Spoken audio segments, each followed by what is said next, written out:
नमस्कार, मैं हूं आलोक जोशी और आप देख रहे हैं आलोक अड्डा। और चर्चा आप समझ ही गए होंगे। क्या ज्योतिरादित्य सिंधिया की राह पर चल पड़े हैं सचिन पायलट? ये सवाल क्यों उठ रहा है? ये सवाल इसलिए उठ रहा है कि जयपुर में, दिल्ली में कल से जो गतिविधि चल रही है वो कुछ कुछ इस तरफ इशारा कर रही है। और इसी पर हम बात करेंगे। इस पर चर्चा करने के लिए मेरे साथ दो खास मेहमान हैं, लेकिन उनसे आपका परिचय करवाऊं इससे पहले एक आग्रह करूंगा। अगर अभी तक आपने मेरा यूट्यूब चैनल वन आलोक जोशी सब्सक्राइब नहीं किया है तो सब्सक्राइब का बटन दबा दें, साथ में घंटी बजा दें ताकि आपको खबर मिलती रहे कब नया लाइव आया, कब नया वीडियो पड़ा। और इस वीडियो के लिंक अपने मित्रों परिचितों के साथ शेयर करें। इस वीडियो को लाइक भी करें। मैं पहले ऐसी अपील नहीं करता था, लेकिन अनेक लोग कमेंट्स में लिखते हैं कि देख तो बहुत सारे लोग रहे हैं, लाइक बहुत कम कर रहे हैं। मुझे लगता है आपको भी वैसे ही ख्याल नहीं आता होगा जैसे मुझे नहीं आता है, लेकिन अगर आपको ये बात पसंद आ रही है तो इसे लाइक करते चलें। Thank you. आलोक अड्डा सत्यहिंदी.com पर भी आता है और सत्यहिंदी.com ने सदस्यता स्कीम खोल दी है। तो आप सत्य हिंदी इस वीडियो के डिस्क्रिप्शन बॉक्स में जाएंगे नीचे, तो आप देख सकते हैं कि आप मेंबर कैसे बन सकते हैं और मेंबर बनने का लिंक वहां उपलब्ध है, उसका इस्तेमाल करें। और अब चर्चा को आगे बढ़ाते हैं, आज की बात शुरू करते हैं। मेरे साथ जो दो मेहमान हैं, पहले मैं आपसे उनका परिचय करवाता हूं। हमारे साथ हैं विजय त्रिवेदी, इनको आप जानते हैं। विजय त्रिवेदी भारतीय जनता पार्टी को बहुत समय से कवर कर रहे हैं, लेकिन उससे पहले इन्होंने राजस्थान में, जयपुर में अपना काफी समय बिताया है और जयपुर की, राजस्थान की राजनीति को अच्छी तरह से समझते हैं। दूसरे मेहमान हैं हमारे, मेरे पुराने मित्र अनिल शर्मा। ये भी राजनीतिक विश्लेषक हैं और जयपुर में रहते हैं। राजस्थान की राजनीति जैसे हम देखना चाहते हैं, समझना चाहते हैं, उसको समझाने में, समझने में हमारी मदद करेंगे। आप दोनों का बहुत बहुत स्वागत है आलोक अड्डा पर, वन आलोक जोशी पर। विजय जी, मैं आपसे पहले शुरू करना चाहता हूं, क्या हो रहा है? क्या सचमुच ये कहना बिल्कुल सही है जो लाइन मैंने कही कि क्या सचिन पायलट अब सिंधिया के रास्ते पर हैं? सर, कुछ हद तक सही हो सकती थी बात, क्योंकि सचिन पायलट बहुत दिनों से परेशान हैं, बहुत समय से एक्सरसाइज चल रही है, बार-बार चर्चा होती है, हर 2 महीने में बात होती है, कुछ कोशिश चलती है, कुछ नाराजगी चलती है। लेकिन ज्योतिरादित्य सिंधिया के रास्ते पर चलना थोड़ा-सा मुश्किल है। उसकी वजह ही ये है कि ज्योतिरादित्य सिंधिया के साथ अभी तक जो कुछ हुआ है, उससे सचिन पायलट का थोड़ा-सा विश्वास डगमगाया हुआ है। भारतीय जनता पार्टी में उनके लिए अभी उतनी जगह नहीं बन पाई। दूसरी बात, सचिन पायलट के पास उतनी ताकत राजस्थान में नहीं है जितनी ज्योतिरादित्य सिंधिया के पास मध्य प्रदेश में थी। फिर तीसरी बात है कि जो आज कुछ मिला हुआ है सचिन पायलट को, वो उप मुख्यमंत्री हैं, उनके 6 मंत्री जो मित्र हैं वो मंत्री हैं सरकार में, 18-20 विधायक उनके साथ हैं, कुछ और लोग उनके साथ हैं। तो ये सब और प्रदेश अध्यक्ष हैं, तो ये सब चीजें क्या वहां से जाएंगे ज्योतिरादित्य सिंधिया के रास्ते पर भारतीय जनता पार्टी के दफ्तर तक, तो ये क्या सब कुछ मिलेगा और क्या इस तरह से सरकार गिरने की संभावना बनती है। लेकिन बेचैनी है, वो काफी समय से जो मुख्यमंत्री हैं अशोक गहलोत, उनके साथ उनकी नाराजगी चलती रहती है। खास एक बड़ी वजह है कि वो वित्त मंत्रालय या गृह मंत्रालय, होम मिनिस्ट्री या फाइनेंस जो डिपार्टमेंट है, जो इस समय चीफ मिनिस्टर के पास है, वो चाहते थे कि वो उनके पास हो, कम से कम उन दो में से एक चीज तो हो, लेकिन अशोक गहलोत जी ने उनको नहीं छोड़ा है, तो वो एक बड़ा कारण है। इसके अलावा कुछ मंत्रियों को लेकर बार बार चर्चा होती है। और जो नया जो डेवलपमेंट हुआ वो एसओजी का जो ऑर्डर है, हालांकि वो एसओजी का जो ऑर्डर है जो जांच के लिए बात हो रही है विधायकों की खरीद फरोख्त के मामले में, वो बहुत सारे लोगों को दिया गया है, अशोक गहलोत सरकार के कई और मंत्रियों को भी दिया गया है। और वो सारी एक्सरसाइज भारतीय जनता पार्टी के अविश्वास प्रस्ताव के खिलाफ अशोक गहलोत सरकार ने तैयार की है। मुझे जो अभी तक बात समझ में आ रही है, अभी हालांकि बहुत सारे एमएलए जो हैं वो गुड़गांव में, मानेसर में डेरा डाले बैठे हैं, सचिन पायलट दिल्ली में है और वो राहुल गांधी के साथ, राहुल गांधी का विश्वास उन्हें प्राप्त है। भारतीय जनता पार्टी में ये जो जगह है वो शायद ही मिल पाए उन्हें। जी अनिल जी, आप जयपुर से देख रहे हैं और वहां के हालात को समझ रहे हैं। ये दरअसल तो चुनाव के समय से ही चल रही थी, बल्कि चुनाव के पहले से चल रही थी। बहुत से लोगों को तो आशंका थी या अनुमान था, संभावना थी, उम्मीद थी कि सचिन पायलट को पार्टी के युवा चेहरे के तौर पर सामने लाया जाएगा, मुख्यमंत्री बनाया जाएगा। और ये लगभग साफ दिख रहा था जिस वक्त फाइनल भी हुआ कि दोनों लोग एक दूसरे के अगल बगल बैठे जरूर हैं, लेकिन एक दूसरे की तरफ देख नहीं रहे हैं, साथ कंधे से कंधा मिलाकर नहीं चल रहे हैं। ये कंधे टकराने के मोड में ज्यादा दिख रहे थे। तो क्या ये फ्रिक्शन है जो इनको यहां तक ले आया है? अशोक गहलोत की सरकार खतरे में है? और क्या भारतीय जनता पार्टी अब राजस्थान में भी मध्य प्रदेश कर देगी? सर पहली बात तो मैं इसमें सारे जो एपिसोड चला, मुझे कई बार लगता है कि शायद ये टीआरपी का खेल ज्यादा है, क्योंकि आउटकम मुझे इसका कुछ नहीं दिखता। जैसे विजय जी ने कहा, ना तो सचिन पायलट ज्योतिरादित्य सिंधिया हैं, इनके पास अगर मैं बोलूं तो मेरा आज भी मानना है 11-12 एमएलए से ज्यादा नहीं होंगे शायद। चलिए मान लीजिए हाइपोथेटिकली 20 भी मान लेते हैं अपन, ये उसका कर क्या पाएंगे? बिकॉज अशोक गहलोत कोई छोटे मोटे नेता नहीं है, और विजय जी भी जानते हैं और लोग भी जानते हैं, वो बड़े एस्ट्यूट पॉलिटिशियन में, श्रूड नहीं बोलूंगा, बड़े एस्ट्यूट पॉलिटिशियन है, और उनको पता है कि मैं जो पॉलिटिक्स कर रहा हूं वो क्या कर रहा हूं। अशोक गहलोत को पॉलिटिक्स में हराना आसान काम नहीं है, पहली बात ये बिल्कुल मान लें सर। अगर हाइपोथेटिकली जाएं कि दिल्ली में एमएलएज हैं, जो अभी तक किसी के पास प्रूफ नहीं है सर, अभी तक कोई नहीं कह सकता कितने एमएलएज हैं, है या नहीं है, अभी तक किसी को नहीं पता, सब सोर्सेज बेस्ड स्टोरीज कर रहे हैं। हमारा ये हिसाब है कि अगर उनके पास है भी तो 12-13 के करीब अभी एमएलएज उनके पास हो सकते हैं, पक्का कुछ नहीं है। चलिए एक बार मान लेते हैं अगर तोड़ना भी है तो कांग्रेस को तोड़ने के लिए तो उनको वही रूल लगता है जो लगता है 30% का, वो लगेगा, वो हो नहीं सकता। अगर आप रेजिग्नेशन की बात भी करते हैं, राजस्थान ऐसा प्रदेश है जहां पर सर, विजय जी को याद होगा 1991 में जब भैरव सिंह जी ऑपरेशन कराने गए थे अपना, तब भी ऐसी बात उठी थी और हुआ उसका कुछ नहीं था। आज भी वही बात है, मुझे लगता है शायद वो वैसे ही गए हों दिल्ली, शायद वो मिलने गए हों, बातें खूब हो रही है, बातें खूब उठ रही हो, पर इसका आउटकम मुझे क्यों डिफिकल्ट लगता है, मैं उस पर आता हूं। आपने ऑपरेशन कमल की बात करी मध्य प्रदेश की, मध्य प्रदेश राजस्थान में क्यों नहीं हो सकता? एक पॉइंट तो बड़ा लॉजिकल अभी विजय जी बोले कि ज्योतिरादित्य सिंधिया नहीं है सचिन पायलट, बिल्कुल एग्रीड, बट सचिन पायलट का यह है कि सपोर्ट है, सपोर्ट बेस है, इस चीज को नकारा नहीं जा सकता, और वो कांग्रेस को लाए भी पावर में, ये भी नकार नहीं सकते। बट क्योंकि गहलोत दूसरा कोई नेता नहीं है, बड़े एस्ट्यूट पॉलिटिशियन है, उनको मात देना बड़ा मुश्किल काम है, पहली बात। दूसरी बात बड़ी इंपॉर्टेंट है इसके अंदर, जो शायद सब लोग मिस कर रहे हैं, एक बहुत मेजर रोल प्ले करती है वसुंधरा राजे। वसुंधरा राजे को अगर कॉन्फिडेंस में नहीं लिया बीजेपी ने, तो ये नेता, ये चीफ मिनिस्टर, अगर आप बोलेंगे कि चीफ मिनिस्टर सचिन पायलट को बनाते हैं, क्या वसुंधरा एक्सेप्ट करेंगी? किसी हालत में एक्सेप्ट नहीं करेंगी। क्या गजेंद्र सिंह शेखावत को एक्सेप्ट करेंगे? किसी हालत में नहीं करेंगे। वसुंधरा राजे सिर्फ सीएम और सीएम पद को एक्सेप्ट करेंगी। क्या बीजेपी इस टाइम इस हालत में है कि वो वसुंधरा जी को दे दें? क्या वसुंधरा जी 3 साल के लिए सीएम बनना चाहेंगी? क्योंकि सिंपैथी कार्ड लेके वापस अशोक गहलोत पावर में आ सकते हैं 3 साल बाद। क्या वो लंबी इनिंग्स नहीं खेलना चाहेंगी? और दूसरी बात यह कि वसुंधरा जी एक नॉर्मल लीडर नहीं है। अगर ऐसा मौका आया तो वसुंधरा जी किसी एक्सटेंट तक जा सकती हैं। पहले भी राजनाथ जी को वो अपना दिखा चुकी हैं, कैसा कलर है उनका, वो अमित शाह भी जानते हैं उनका क्या कलर है, और इसमें कोई शक नहीं है बीजेपी में वसुंधरा राजे राजस्थान में सबसे ज्यादा कारिज्मेटिक है। आपका, जनता का, सबका मतभेद हो सकता है उनके वर्किंग स्टाइल से कि वो एरोगेंट है, पर कारिश्मा उनमें अभी भी है। उनके पास आज भी 72 एमएलए में से मैं मानता हूं 40 एमएलए हैं। अगर उनको सीएम नहीं बनाया और ये कहा गया कि सचिन को मान लीजिए, वो नहीं मानेंगी। इसलिए इसको अपने को उल्टा देखना पड़ेगा सर। लोग बड़ा सीधा सीधा देख रहे हैं इसको देखिए बीजेपी तैयार है क्या? क्या गजेंद्र के लिए वसुंधरा तैयार है? नहीं है।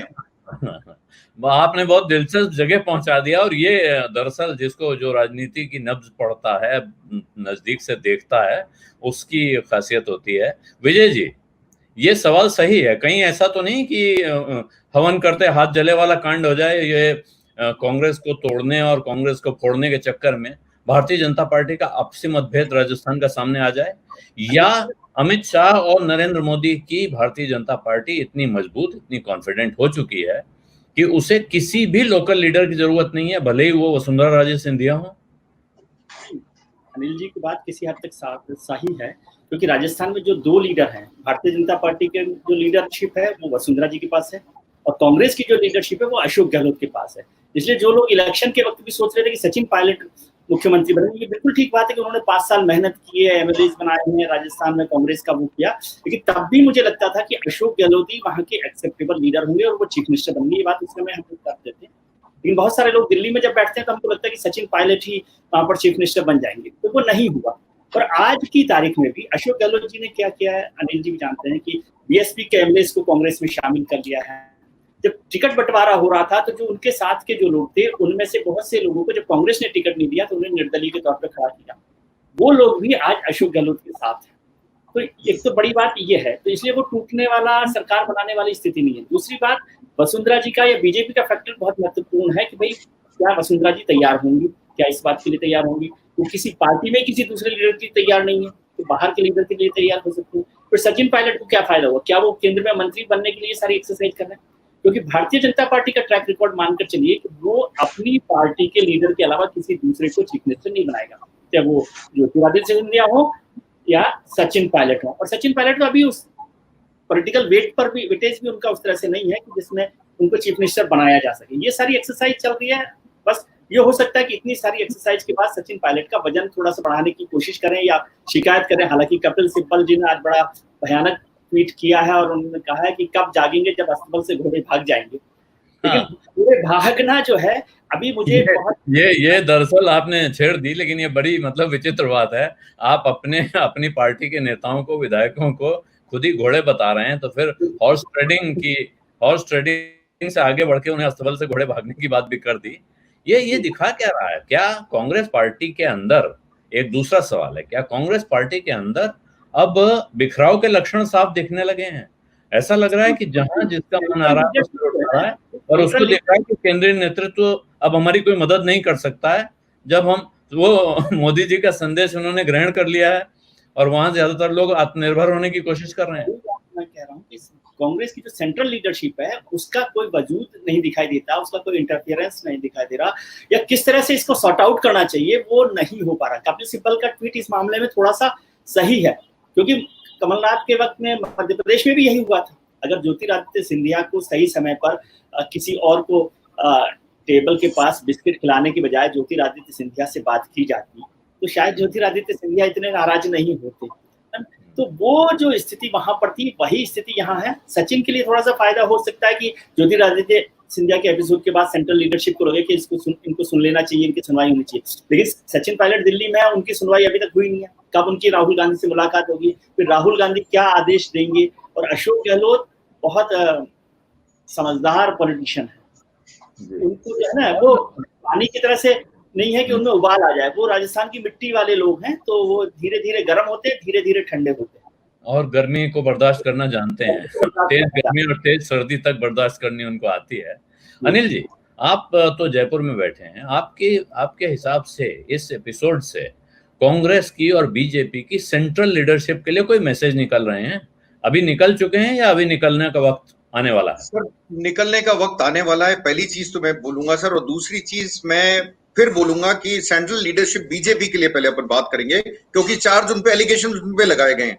सेंट्रल लीडरशिप बीजेपी को अभी अच्छी तरह समझ जाना चाहिए कि जहां पे भी लोकल क्षत्रप, जिनको अपन बोलते हैं लोकल लीडर्स, जहां स्ट्रांग है वहीं वो स्टेट असेंबली में इलेक्शन जीत पाए हैं। वहां नरेंद्र मोदी और अमित शाह का जादू नहीं चला है सर।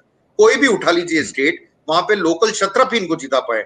वसुंधरा राजे उसमें बहुत इंपॉर्टेंट लीडर हैं, उनको साइडलाइन अब बीजेपी को ये सोच के रहना पड़ेगा कि उनको साइडलाइन हम नहीं कर सकते। आज की तारीख में मास लीडर दो ही हैं राजस्थान में, जैसा विजय जी ने कहा, अशोक गहलोत जिसको मैं मानता हूं बहुत ही बड़े मास लीडर हैं, और वसुंधरा राजे जो बहुत कारिस्मेटिक लीडर हैं।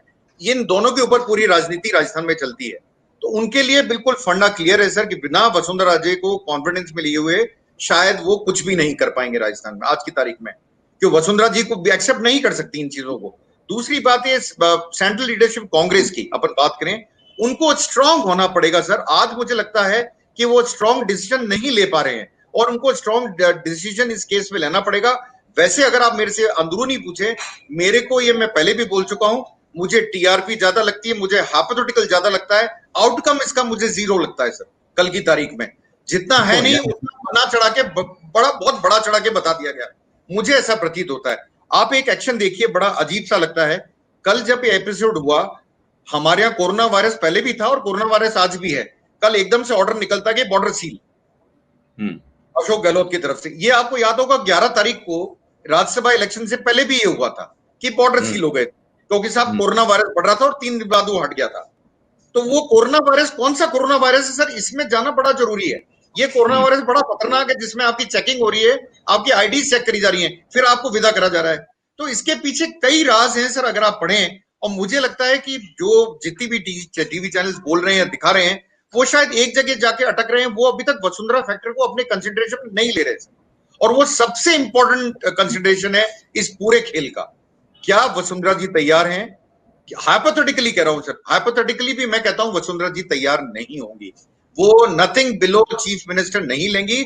इसलिए कांग्रेस लीडरशिप भी मुझे लगता है कि शायद कल एक स्टेटमेंट आ जाए। मैं तो पर्सनल काम से गया था सचिन जी का, मेरे तो फैमिली रहती है गाजियाबाद में, तो गया था मिलने के लिए। इसमें क्या हो गया?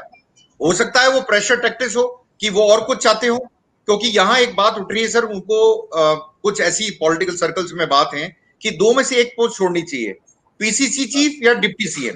अब उसमें यह है सर कि शायद वो पीसीसी चीफ दोनों चीज लेना चाहते हो, छोड़ना नहीं चाहते हो, उनकी शायद ये प्रेशर टैक्टिक्स हो। क्योंकि मुझे ज्यादा वो लगता है, लोग ये सरकार गिराने की बात करते हैं। अभी विजय जी ने कहा टोटल मिला के करीब 123 एमएलए निकलते हैं सर, जिन्होंने राज्यसभा में सपोर्ट करा था। 123 में से अगर आप 13 भी ले गए, 15 भी ले गए, 18 भी ले गए, 20 भी ले गए, तो भी 103 पे आते हो आप। आपका फिगर है 100 का। क्या आप 23 एमएलए के ले जा सकते हो? मुझे बहुत मुश्किल लगता है सर। राजस्थान में कांग्रेस का टूटना मुझे बहुत ही अचंभित करेगा, क्योंकि अशोक गहलोत जो लीडर हैं, वो लीडरशिप क्वालिटी शायद राजस्थान में और किसी भी पार्टी का हो। He respected by all the politicians because of his politics, the way he does the politics. Basically उनकी जो पॉलिटिकल स्टाइल है उससे लोग बहुत प्रभावित हैं। और वो जो मैसेजिंग जिसको बोलते हैं, वो हर चीज में एक मैसेज होता है उसके पीछे। मैं मानता हूं कल जो उन्होंने प्रेस कॉन्फ्रेंस करी, जो अनाउंसमेंट करे कि 25 करोड़ के दिए गए या 15 करोड़ दिए गए, वो भी एक मैसेजिंग था सर। वो हमारे यहाँ मारवाड़ी में कहावत है कि अगर अपनी बहू को डांटना हो तो अपनी बेटी को डांटिए। तो वो बेटी को डांट रहे थे पर मैसेज वो बहू को दे रहे थे सिर्फ। तो वो कहावत जो है ना सर, वो काफी कुछ वो खेल गए कल वो। और लोग कहते हैं कि इसमें सचिन पायलट उभरे हैं। मैं कहता हूँ ये दिल्ली के जर्नलिस्टों को राजस्थान की पॉलिटिक्स सर, सच्ची में विजय जी को I am exception because of he is been in Jaipur, but शायद वो दिल्ली में राजस्थान के इम्प्लांट हैं। नहीं सर, ये तो बहुत साल राजस्थान में, जयपुर में गुजारे सर विजय जी ने। इनकी नॉलेज बहुत इस सब्जेक्ट में है सर, मेरे से बहुत ज्यादा है। और मेरा विजय जी इस चीज को मानेंगे कि शायद दिल्ली में अशोक गहलोत के बारे में लोग बहुत कम जानते हैं, क्योंकि सचिन पायलट का पीआरशिप in Delhi journalist is much more than Ashok Gehlot. ये बात बिल्कुल क्लियर है सर। और इसलिए शायद मुझे लगता है ये आउट ऑफ प्रोपोर्शन गया है, क्योंकि अशोक गहलोत को लोग पहचानते नहीं। अशोक गहलोत ने अब टीवी पे आना शुरू करा सर। इससे पहले आप विजय जी से पूछिए कितने इंटरव्यू देते थे, नहीं देते थे। अब अशोक गहलोत बात कर लेते थे, लेकिन इंटरव्यू देने में कतराते थे। ये मैंने भी अनुभव किया है जब मैं दिल्ली में था। एक बात मैं विजय जी आपसे एक सवाल आखिरी में, अब क्योंकि अब बंद करना चाहता हूँ, लंबा नहीं चलाऊंगा बहुत, तो एक सवाल आपसे पूछूंगा, लेकिन उससे पहले एक बार फिर मैं जरा अपने व्यूअर्स के साथ एक आग्रह करूंगा कि इस वीडियो के लिंक शेयर करना मत भूलिएगा, इसको लाइक करना मत भूलिएगा, और अगर अभी तक आपने मेरा यूट्यूब चैनल वन आलोक जोशी सब्सक्राइब नहीं किया है तो सब्सक्राइब करना भी मत भूलिएगा। अब विजय जी ये बताइए, असली सवाल जो है वो ये है कि क्या कांग्रेस पार्टी की जो लीडरशिप है, और खास तौर पे जो लीडरशिप सोनिया गांधी हैं एक्टिंग अध्यक्ष, लेकिन माना जा रहा है इससे पूर्व अध्यक्ष और भावी अध्यक्ष राहुल गांधी, जिनके बारे में अब घूम फिर के आ रहा है कि फिर से वो बनेंगे, क्या ये अब मान लेना चाहिए कि वो एक तरह से काम नहीं कर पा रहे हैं, उनके पास कोई रणनीति नहीं दिख रही है, और इस वजह से पार्टी में वो हाल है जो पहले होता था कि अलग अलग इलाके के अलग अलग नेता गुस्सा होकर खड़े हो जाते थे कि हम अपना देख लेंगे, हम अपनी पार्टी बनाएंगे? क्या कांग्रेस पार्टी बिखरने की तरफ बढ़ रही है? सर, आपके सवाल का जवाब तो कपिल सिब्बल के ट्वीट में लिखा हुआ है। तो एक तरह से सेंट्रल लीडरशिप को चैलेंज उन्होंने किया है कि जाग नहीं रहे, अस्तबल से घोड़े भागेंगे तो क्या होगा, तब जागेंगे क्या। लेकिन मैं अनिल जी की बात में एक बात जोड़ना चाहता हूँ कि ये प्रेशर टैक्टिक जितनी खबरें आ रही है, बिल्कुल ठीक बात है कि दिल्ली में जो लोग बैठे हुए हैं वो राजस्थान की राजनीति को उस तरह से नहीं समझते और अशोक गहलोत जी को नहीं समझते।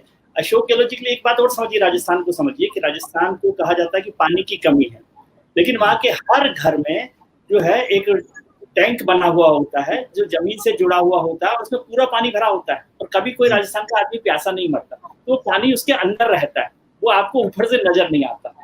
ये जो मुझे लग रहा है एक्सरसाइज, ये प्रेशर टैक्टिक्स अशोक गहलोत जी की तरफ से हो रही है। जितनी खबरें आ रही है उससे सचिन पायलट को एक प्रेशर में लाने की कोशिश हो रही है। तो अशोक जी को जब समझेंगे और वसुंधरा जी को समझेंगे तो राजस्थान की राजनीति को समझेंगे। बाकी हम दिल्ली में बैठ के अच्छा लगता है क्योंकि सचिन पायलट के साथ लंच भी करते हैं, बातचीत भी करते हैं और सारा ठीक ठाक लगता है। तो लगता है कि सचिन पायलट ही वहां पर है। लेकिन अशोक गहलोत को समझना और उसके रिपरकशंस के लिए और सारी बातों को ध्यान में रखते वसुंधरा को समझना। वसुंधरा जी का जिक्र उन्होंने बहुत अच्छे से किया अनिल जी ने, कि राजनाथ जी को याद होगा, अमित शाह जी को याद होगा, और उससे पहले भी उनके जो तेवर हैं उनको झेलना जो है आसान काम नहीं है सेंट्रल लीडरशिप के लिए भी। तो इन सब बातों को देखकर, और ये सचिन पायलट भी समझते हैं, सचिन पायलट तो राजस्थान से रहे हैं, तो वो समझते हैं कि वसुंधरा जी को डील करना कितना मुश्किल काम होगा। जी, तो ये जो बात हुई आप दोनों से, मुझे लगता है, कम से कम मुझे तो इससे काफी सफाई मिली, और मुझे लगता है कि अब कल परसों में बाकी सबको भी दिख जाएगा क्या होने जा रहा है। आप दोनों का बहुत बहुत धन्यवाद। यहीं पे हम ये बात खत्म करेंगे। आपको ये चर्चा कैसी लगी ये बताना मत भूलिएगा, कमेंट्स में लिखिएगा, बहुत अच्छा रहेगा। धन्यवाद, नमस्कार। सत्य हिंदी के और वीडियोस को देखने के लिए हमारे YouTube चैनल को सब्सक्राइब करें और सीधे नोटिफिकेशन पाने के लिए बेल आइकन दबाएं।